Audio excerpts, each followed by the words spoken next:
Pakasakdalinawan niya kayo sa bawat mabuting gawa upang gawin ang kanyang kalooban.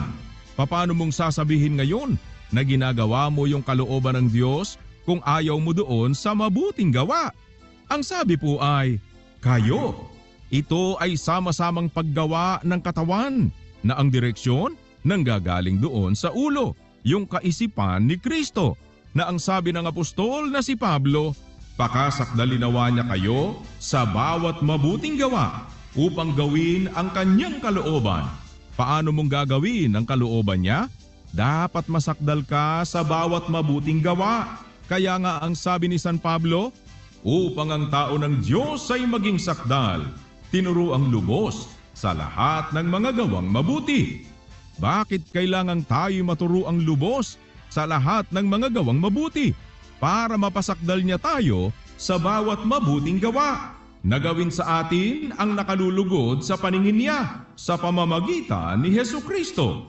Kaya sa pamamagitan ni Kristo, dahil si Kristo nga ang ulo ng katawan, kaya yung katawan gagawa bawat sangkap sa pamamagitan ng ating Panginoong Hesukristo. Kaya nga sinasabi, sa pamamagitan niya, sa pamamagitan pa rin ni Kristo, nagkakaroon ng synchronization ang bawat sangkap ng katawan. Sa pamamagitan ng hypothalamus, nagkakaroon ng synchronization ang bawat sangkap ng katawan, na ang bawat sangkap magkakalapat.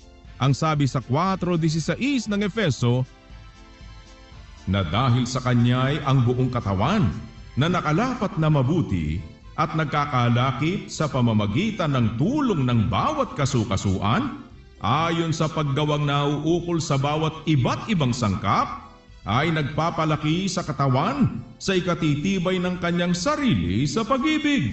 Ano po ba ang pinanggalingan ng dahil sa kanya na iyon? Sa talatang 15 po, kundi sa pagsasalita ng katotohanan na may pag-ibig, ay mangagsilaki sa lahat ng mga bagay sa kanya na siyang pangulo sa makatwid bagay si Kristo. Si Kristo na pangulo. Sa kanya galing yung synchronization ng katawan, ang wika pa ni Kuya. Dahil doon sa ulo, ang buong katawan na nakalapat na mabuti at nagkakalakip sa pamamagitan ng tulong ng bawat kasukasuan ayon sa paggawang nauukol sa bawat iba't ibang sangkap. Bawat iba't ibang sangkap may paggawa na nakaukol sa bawat isa. Hindi po pwede na puputulin mo yung kamay mo na ikaw lang na kamay. Kailangan nakaugnay ka sa katawan para yung kamay, yung paa, yung lahat ng mga sangkap ng katawan gumawa na magkakalakip. Hindi tayo kanya-kanya ng paggawa. Tayo ay gagawa na magkakalakip sa pamamagitan ng command ng Pangulo na iyon ay si Kristo. Kaya nga, magiging kasang-ayon doon sa kanyang ebanghelyo dahil iyon ang ating paglalapatan ng ating pamumuhay, kung saan iyon ang direksyon ng ulo ng katawan na si Kristo. Kaya paggawa ito ng katawan. Kaya nga, bayang masikap sa mabubuting gawa. Bakit masikap sa mabubuting gawa yung bayan? Para tayo ay pasakdalin, ang sabi ni San Pablo. Pakasakdalinawa niya kayo sa bawat mabuting gawa upang gawin ang kanyang kalooban. Ang makikita dapat ay yung katawan na pinangunguluhan ni Kristo, na gumagawa ayon sa kaisipan ni Kristo. Ano ba ang ginagawa ng katawan na pinangunguluhan ni Kristo? Ano ba ang ginagawa ng MCGI? Ang sabi po, upang ngayon sa pamamagitan ng iglesia ay maipakikilala sa mga pamunuan at sa mga kapangyarihan sa sangkalangitan ang kapuspusan ng sari-saring karunungan ng Diyos. Kaya nga nagkakaugnay-ugnay na iyan ay dahil sa Panginoong Hesukristo na nakalapat na mabuti at nagkakalakip sa pamamagitan ng tulong ng bawat kasukasuan ayon sa paggawang nauukol sa bawat iba't ibang sangkap ay nagpapalaki sa katawan sa ikatitibay ng kanyang sarili sa pag-ibig. Yung katawan na iglesia nakalapat na mabuti sa pamamagitan ni Kristo. Kaya makikita mo ang paggawa ng katawan. Ang sabi sa 4:15, kundi sa pagsasalita ng katotohanan na may pag-ibig, ay mangagsilaki sa lahat ng mga bagay sa Kanya na siyang Pangulo sa makatwid bagay si Kristo. Ang sabi po, mangagsilaki sa lahat ng mga bagay sa Kanya. Kanino po? Kay Kristo. Paano? Sa pagsasalita ng katotohanan na may pag-ibig. Ano po ba ang pagsasalita ng katotohanan na may pag-ibig? Sa unang Juan 3:18, mumuntikong mga anak, huwag tayong magsiibig ng salita, ni ng dilaman, kundi ng gawa at katotohanan. Gawa iyon at katotohanan. Yung pag-ibig, hindi sa pag-ibig sa dila, kundi ng gawa at katotohanan. Kaya nga lalaki, dahil naman gumagawa. Bakit nakakagawa? Upang pakasakdalinawa niya kayo sa bawat mabuting gawa. Bakit? Upang gawin ang kanyang kalooban. Kaya para magawa ang kalooban ng Diyos, dapat talaga masakdal sa bawat mabuting gawa. At para makagawa ng mabuting gawa, dapat nandoon ang kaisipan ni Kristo. Dapat pinangunguluhan ni Kristo. Si Kristo ang nagbibigay ng direksyon.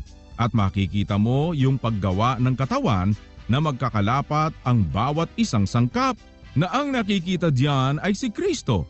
Bakit? Si Kristo yung nagko-cover ng katawan. Kaya makikita mo ang pamumuhay ng iglesia. Makikita mo ang paggawa ng iglesia. Pag ang pupuntusan mo lang ng pupuntusan, yang si Rodel, ganoon. Yang si Rodel, ganito. Ano ba ang ginagawa ng iglesia? Ang ginagawa ba ng iglesia? Ginagawa ng iglesia mo? Kasi si Kristo ang gumagawa. Kaya nga ginagawa natin ang ating role bilang mga sangkap na nakakagawa lang din naman tayo sa pamamagitan ni Kristo. Hindi naman tayo makakagawa kung hiwalay tayo sa Kanya. Kaya kung nakagawa ka, hindi naman ibig sabihin noon magaling ka. Sangkap ka ng katawan dahil kay Kristo. At makikita mo ngayon ang gawa ng katawan, yung gawa ng iglesia, yung kalooban ng Diyos. Kaya nga ang sabi ni Kuya, para magawa ang kalooban ng Diyos, kailangan talaga na mapasakdal sa bawat mabuting gawa. Ngayon, kung sasabihin mo yung ginawa ng iglesia ay pakitang tao, sino ang nagpapakitang tao? Ang gumagawa ay si Kristo, tapos pakitang tao? Paano naging pakitang tao yun? Gawa ni Kristo. Kaya nga hindi namin inaangkin ang karangalan. Di ba pagka maglilimos, huwag nang malaman ng kanan yung ginawa ng kaliwa. Ano iyon? Physical ba yun? Na ang ginawa ng kanan mo ay huwag malaman ng kaliwa? Pwede bang hindi malaman ng kaliwa kung physical ang pinag-uusapan? Pero huwag mong kalilimutan na yung iglesia inihalin tulad sa katawan. May kamay. Ang kamay ay sangkap. Ang sabi sa 12:21 ng unang Korinto, at hindi makapagsasabi ang mata sa kamay, hindi kita kinakailangan. May kamay. At hindi rin ang ulo sa mga paa, hindi ko kayo kailangan. Hindi, kundi lalo pang kailangan yaong mga sangkap ng katawan na wari lalong mahihina. At yaong mga sangkap ng katawan na inakala nating kakaunti ang kapurihan, sa mga ito ipinagkakaloob natin ang lalong saganang papuri. At ang mga sangkap nating mga pangit ay siyang may lalong saganang kagandahan. Yamang ang mga sangkap nating magaganda ay walang kailangan. Datapwat hinusay ng Diyos ang katawan na binigyan ng lalong saganang puri, yaong sangkap na may kakulangan, upang huwag magkaroon ng pagkakabahabahagi sa katawan, kundi ang mga sangkap ay magkaroon ng magkasing isang pag-iingat sa isa't isa. Ito ay mga sangkap ng katawan. Ang sabi pagdating sa 27, kayo nga ang katawan ni Kristo at bawat isa'y sama-samang mga sangkap niya. Kung maglilimos ngayon yung kanang kamay, huwag nang ipaalam sa kaliwa. Kaya kapag naglilimos si kapatid na Rodel, ipinaalam ba niya sa inyong lingkod? Hindi po. Kaya nga walang pangalan dito sa atin ang iniaabuloy.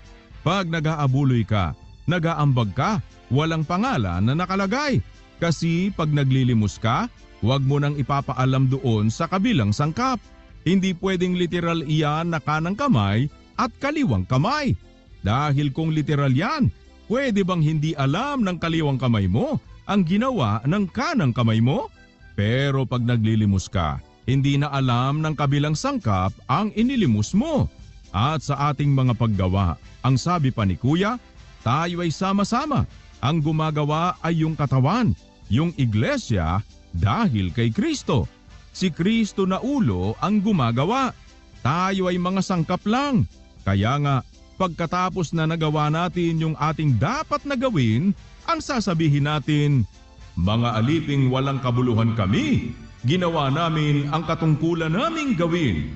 Dahil ang gumagawa, sapagkat Diyos ang gumagawa sa inyo, maging sa pagnanasa at sa paggawa, ayon sa kanyang mabuting kalooban. Sapagkat hanggang ngayon, ang sabi ng Panginoong Hesus, datapwat sinagot sila ni Hesus, hanggang ngayon gumagawa ang aking Ama at ako'y gumagawa. Kaya tuloy-tuloy ang paggawa.